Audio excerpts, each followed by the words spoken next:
Welcome to The Source, where we combine the headlines with in-depth conversations with the newsmakers themselves. Today on the program, a breach in airport security protocol. Meron po kasing mga insidente in the past na yung sapatos ay pwedeng singitan ng kung ano-anong kontrabando. A possible ethics complaint. Really dissuaded. We will call definitely for an investigation on what happened. This after a video of a lawmaker confronting an airport personnel went viral. Nakita ko yung, I think, two national, like Chinese-looking national na may kasamang mga escort nila, airport personnel din. So I was about to remove. Hindi ko na tinagal. Anyway, naka-ID rin naman ako ng NAIA security ID. Hindi ko may nakita kang nagnakaw na hindi nahuli, di magnanakaw ka na rin. Kung may nakita kang pumatay na hindi nahuli o hindi hinuli, di papatay ka na rin. Hindi So, naman ganun yun. The lawmaker apologizes, but will this be enough? Once a year na medyo dapuan po tayo ng monthly period ay hindi ko na rin po na maiaalis na tao lang po na marupok at umiinit ang ulo. ACT's OFW representative Aniceto John Bertiz joins us live. And later, Martian soil for sale? That's for today's In Focus.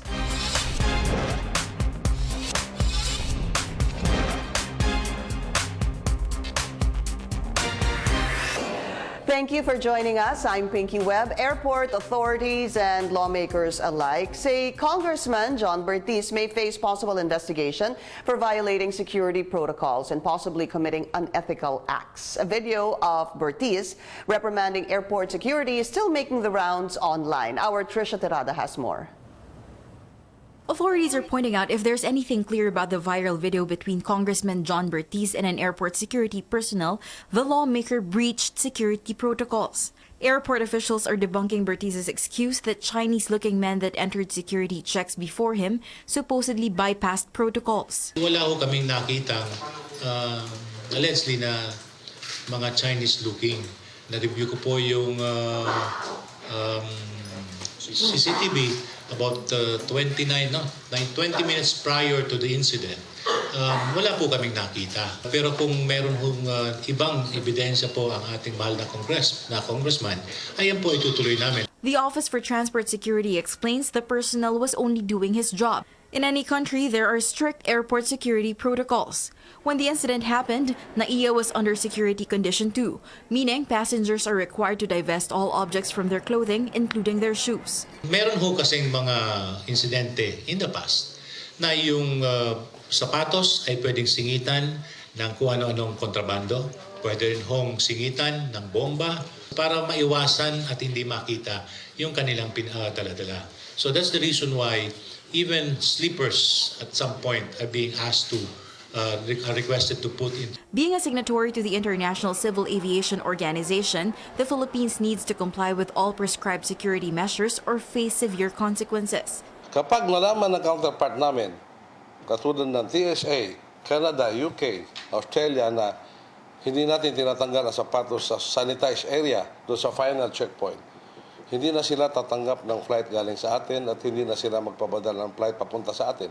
In the CCTV footage, Bertiz can be seen showing his NAIA security ID to the personnel on duty. But authorities say the ID is only a privilege given to employees, select police personnel and government officials, the President's security team, and diplomatic corps. While MIAA confirms it has issued an airport ID to Bertiz, it insists the pass does not in any way allow the bearer to bypass security protocols. Ang ID is ang courtesy privilege na binibigay ho natin sa mga taong may kailangan pumasok sa ating paliparan. Yan ho ay hindi pribilehyo na para i-circumvent o hindi ho mag-submit sa security protocols, lalo't na kung siya ay isang pasahero. Despite breaching security protocols, Bertiz made it to his flight. Authorities clarify only the airline can deny a passenger's entry if he violates a security measure. Airport security has no power to do so. Despite what happened, the MIAA can't revoke Bertiz's ID and privileges just like that. In fact, authorities do not see any reason to do that. For now, the investigation continues, and they're leaving it to an independent body to discipline Bertiz as it deems fit. Trisha Terada, CNN Philippines. Despite what happened, Let's go straight to the source of the story. We have MIAA General Manager Ed Monreal. GM, welcome to the show, sir. Good morning, Ma'am Pinky, at to your televiewers. Status of the investigation, sir. Can you give us the latest from yesterday's press con to today? Well, as what we have spoken yesterday, upon the review of both the CCTV from MIAA and the footage from OTS, we did not see any confirmation of the allegation of Congressman Bertiz that there were people or seemingly Chinese-looking or Korean-looking passengers that went through or bypassed the protocols. Very clear, GM, there was no such thing.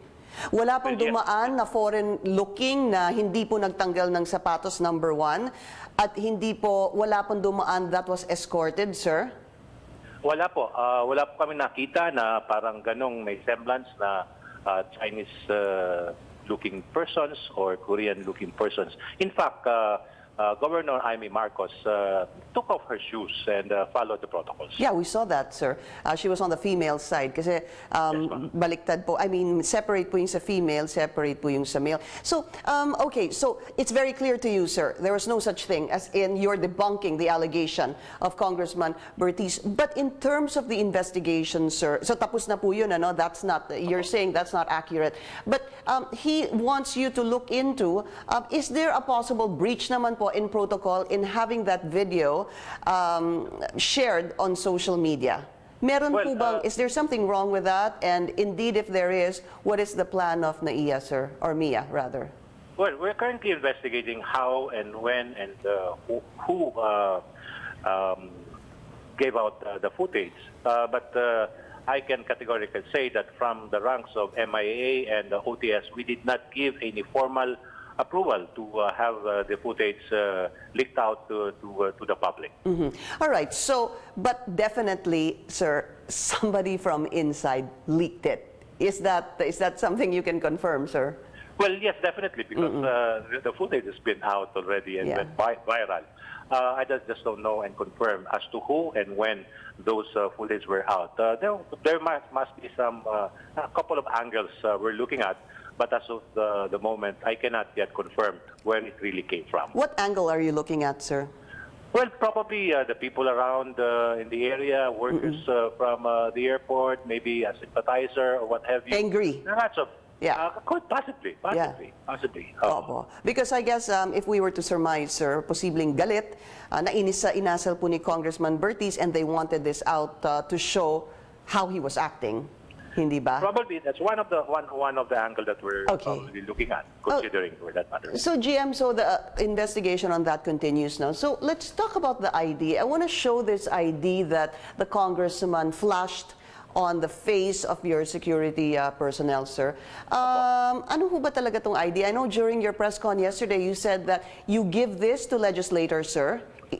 Yes, part of the courtesies that we give to the branches of government, one of which is the Congress and likewise the diplomatic corps, heads of agencies of the different agencies of the government, and specifically to the workers here at the airport. Sir, does this expire? Well, yes, it has an expiry date. The maximum validity is normally a year. 1 year. But for Congressman Bertiz, I presume it's a semi-annual pass, Mapiki. Okay. Sir, ano ho ba yung ibig sabihin ng 1, 2, 3, 4, no ramp? Okay. That basically corresponds to the terminals that we have. I see. Terminals 1. At no ramp, meaning he has no access to the ramp area. No access to the ramp area? Ramp area. So anong ibig sabihin? Hindi siya pwede pumasok saan, sir? Sa baba, sa rampa po, may mga entry-exits po rin tayo. He's not allowed to be on the ground, meaning sa rampa.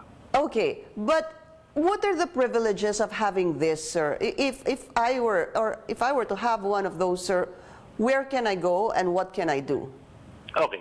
Apparently, the ID pass corresponds to a green color, if I recall it towards the right.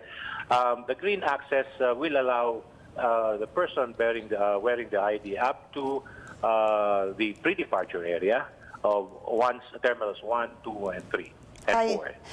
Does it mean, GM, that this pass can be used, for example, sir, even if the bearer does not have a ticket, pinapayagan po siyang makapasok? Is that correct, sir? That's the courtesy that we're giving. I see. Apo. So you can assist. Yung pwede po kayong sumama sa asawa ninyo, sa anak ninyo, kung meron po kayong ganitong pass. Well, tama po yun. Tama po yun. But you said this is green because the one we're showing of Congressman Bertiz is green. Are there other colors, sir? There are some IDs that we give out, which is the red zone, because there's there are delineations of colors in terms of your access to the terminal. Okay. So there's green, there's red, and?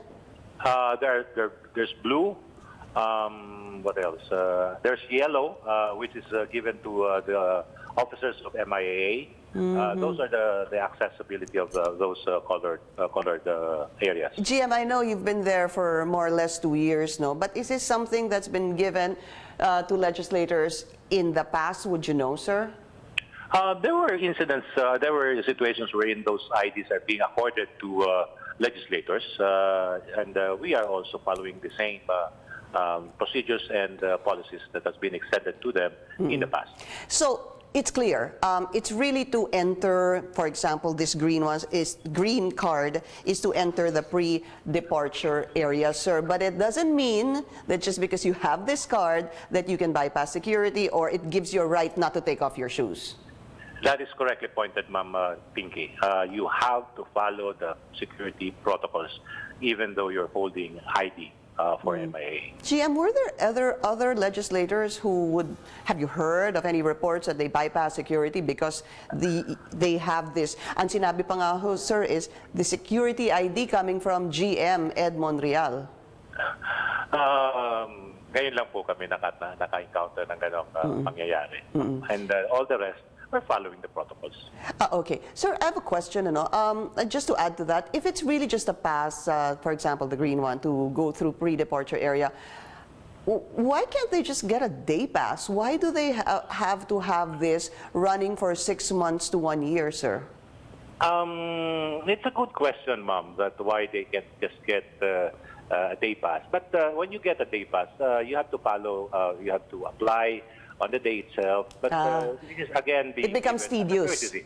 Apo, in consideration of their stature, binibigyan ho namin sila ng courtesya na hindi na ho sila pumila araw-araw kung kailangan po nila pumasok. Ng day pass, I see. Okay, I understand that, but I guess to the question of some, why are they different from the ordinary citizens who have to go through the airport? But I guess, ang sagot nyo nga po doon, it's courtesy to legislators, no, and other heads of agencies. Tama po yun. If I may just say, it doesn't mean, it doesn't really about the pass. It's about the situation or the attitude or the person that enters to the airport. Kahit o 1 milyong passes po ang bigay natin, kung ganun po may konting pagkukulang, hindi ho dapat ganun. Sir, ilan na ho kaya yung na-issue ninyong MIAA ID na ganun po so far? Whether red, green, blue, or yellow? Would you know?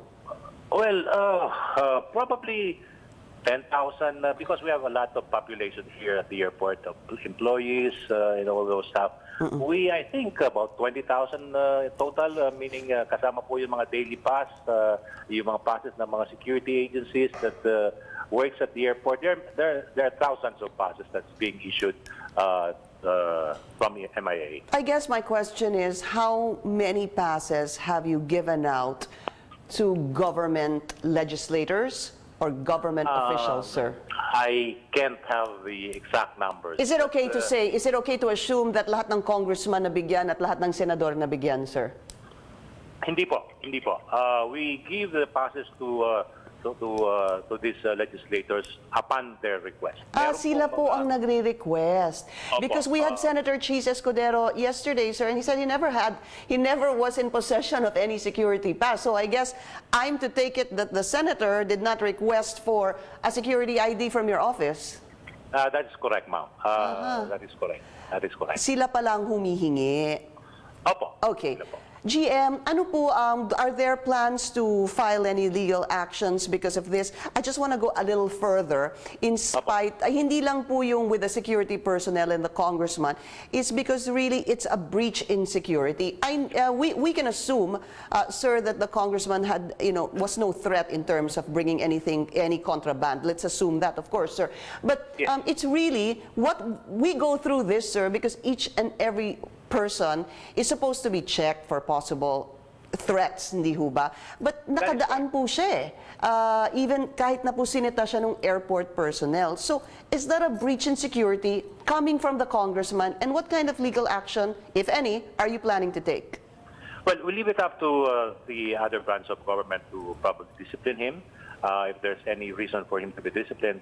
And we're here to hear from them. But what about you, sir? Because you're the one, your office extended this security ID to him. Do you plan to revoke this or take this back, sir? We are looking into it, but there's no plan yet. But let's wait for Congressman Bertiz to come from him if he wants to surrender his ID. Baka siya na lang po, no? Sabihin, ibabalik na lang niya. Sir, what about the security personnel? Just on his side, kamusta ho siya? Ano ho ba yung kanyang kwento? And he's still doing what he's doing, ano? He's still where he's supposed to be. Hindi naman siya reprimand or anything. There's no reason for him to be reprimanded. I stand by his actions. Trabaho lang po ang ginawa niya at tama ho ang ginawa niya. Kahit na po sinabi nung kasama nyo kahapon sa press concert na tinanong niya si Congressman, sino ka ba? Hindi ho ba nagkaroon ng ganon? Sinabi niya ata, sino ka ba? Probably I don't have really a basis of the conversation kasi wala pong audio yung footage. It can be assumed that way. We don't know really what the exact words that has been uttered. But then again, I guess the person has the right to ask. Sino ka ba? Sino po yung, well, maybe the delivery was wrong, but again, he has the right to ask because he was bypassing the protocols of security. GM, there were some people also reacting to, of course, this text message between you and Congressman Bertiz. I know you explained this yesterday, but for those who may not have seen that press conference, nagtataka ho kasi yung iba, bakit kayo nag-apologize on behalf of your personnel dito po sa instance na ito? Please explain that again, sir. Well, ma'am, actually, I just came from my vacation. I just landed at 6 o'clock in the morning, and there was a missed call from the congressman about 25 minutes after my arrival, but I wasn't able to pick it up. So I called him back and asked him anything that I could be of help, and he narrated to me his experience. So I told him if there's some shortcomings from my staff, from our staff, because OTS is under us in terms of operational responsibility. I extended my apologies to him, and likewise, I initiated an initial investigation. I asked my personnel to check what initial findings can be relayed to me, and came back to, right after about couple of about maybe 30 minutes, and he said that there was indeed a situation. But then again, although I don't see any issues between the breach of protocol, there was an issue of breach of protocol. I still extended my apologies to him, and likewise, the person manning the screening checkpoint also extended whatever shortcomings he had. Nag-sorry din po siya. Ito pong si security personnel, sir. Nagpa-extend po ng apologies. Sabi ko, just para ho, if there were some shortcomings, hindi naman ho, Ma'am Pinky, siguro na masama maghingi ng paumanhin kung may konti kaming pagkukulang, kung ganun po ang naging. Okay, I got it, sir. But now, tell me, nagkaroon ho ba kayo ng pagkukulang o hindi? Wala po, siguro. Wala po ng gano'n. Maraming salamat po sa inyo. Thank you. MIAA General Manager Ed Monreal. We'll be taking a short break. This is A Source on CNN Philippines. Please stay tuned. You're watching The Source on CNN Philippines. Joining us on the phone right now is Minority or House Minority Leader Danilo Suarez. Congressman, magandang umaga po sa inyo. Ay, good morning at magandang umaga sa mga taga-taguyod ng iyong palatuntunan. Okay, Congressman, ano ho bang reaction niyo doon sa nag-viral na video ni Congressman Bertiz, sir? Well, very sad. At kaya nga talagang parang nagkabiglaan lang. Wala naman sigurong intention dun sa tao na baka sakit ng kapwa. Pero sa aming footage na nakita, kasi wala pa yung official transmission sa amin ng data. Meron na kaming nasa ethics committee na ito eh. Magko-conduct na kami ng hearing at gagawa kami ng kung ano man ang magiging resulta ng aming hearing. Yes. Oversight committee. Congressman, okay, it's with the ethics committee already, no? What are the possible penalties sa ganitong klaseng action? What's the minimum and what's the maximum? Of what happened to a member, to a colleague. Pinky, ito yung nangyari nung araw sa isang congressman na nahuling nag-uwi ng maraming baril, nahuli sa airport. Okay. Pero hindi na niya inantay magkaroon ng hearing. Opo. At nagbitaw na siya ng kusa. Nag-ano ho siya? Nag-resign siya. Nag-resign ng kusa. Okay. Are you saying, Congressman, that is it possible? You're saying that Congressman Bertiz should resign, sir? Ganun ho ba? Dapat ho ba at least consider it? Masyado namang severe yung nangyaring yun. I don't think that the members of the committee on that particular hearing that will be happening, I will call for his resignation. Okay. Reprimand or other ways of what we call giving him some. Ano, sir? Could he possibly be suspended for a couple of days? Ganun ho ba? Okay. I will not rule out suspension from. You won't rule it out. Okay. No, it's possible. Maaaring suspended for 1 month or. All right.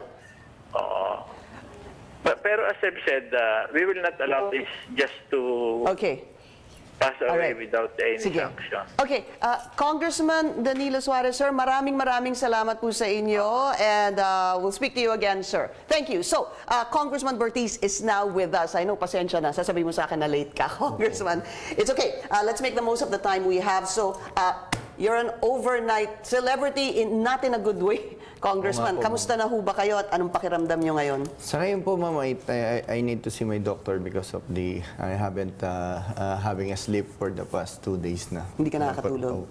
Anxiety attack siguro. And ka-opera ko nga lang po, di ba, last year sa puso. Okay. And anyway, tulad nga po, unang-una, humingi rin ako ng kapatawaran sa iyo, Pinky. I'm okay, sir. And all your viewers and sa lahat po ng tao. Sir, kasi nga doon sa nangyari. Kahapon nag-press conference kayo kahapon. Humingi na ho kayo ng paumanhin. Sinabi mo nga, you need to give respect so that you will be accorded respect, hindi ho ba? So, ano ho pa ba siguro ang inyong natutunan from this experience of yours? First of all, hindi na kasi normal pala yung buhay ko. Get used to, syempre, galing ka sa lugar na yun, privado. Tapos nasanay ka rin doon sa pabiro. Pero that time, I've been traveling almost a week, every week, ma'am eh. Kahit sabi ko nga, i-review siguro, in fairness, yung mga travel ko. I always submit to security check. Never use a VIP escorts whenever I'm at the airport or lounges.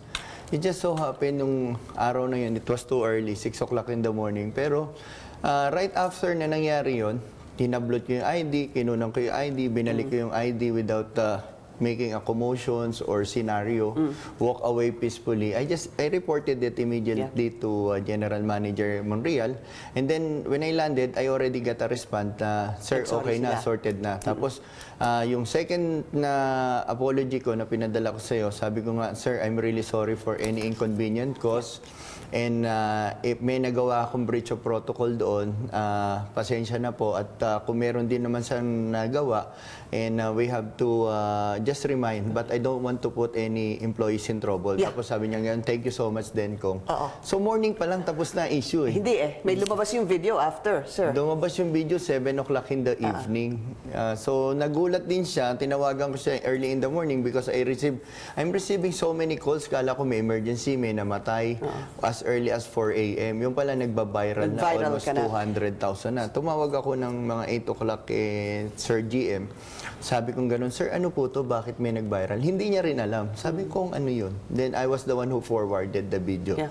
Yun na, instant sensation na. So, ang daming questions. I'll leave this hanging now because we need to take a break. Sinabi po ni GM, walang katotohanan yung sinasabi niya. Wala siyang nakita na lang, to be fair. Doon sa sinasabi niyang Chinese or Korean-looking people who pass security, number 1 with escorts, or number 2, na hindi po nagtanggal ng sapatos. Are you still standing by that allegation of yours, Congressman? Inaantay ko naman po yung full video and investigation din nila. So I fully respect that. But are you standing by yung Yes, sinabi niyo? Nakita niyo ho talaga? Actually, doon sa nag-viral, meron pa naman pong isang tao doon na dumiretso siya. And there was no announcement that we have to remove our shoes. Opo, but sinasabi niyo, nakita niyo ho talaga yon. Nakita ko naman. Okay. So, Na meron talagang Chinese-looking men na dumaan, escorted, at hindi nagtanggal ng sapatos. Tama, sir? yes. Okay. We'll be taking a short break. This is The Source on CNN Philippines. Please stay tuned. All right, we need to end this discussion for now. We've run out of time, but we will continue this on Facebook. Thank you for joining us here on The Source, Congressman. Pagpapatuloy po natin to. I'm Pinky Webb. You're watching CNN Philippines.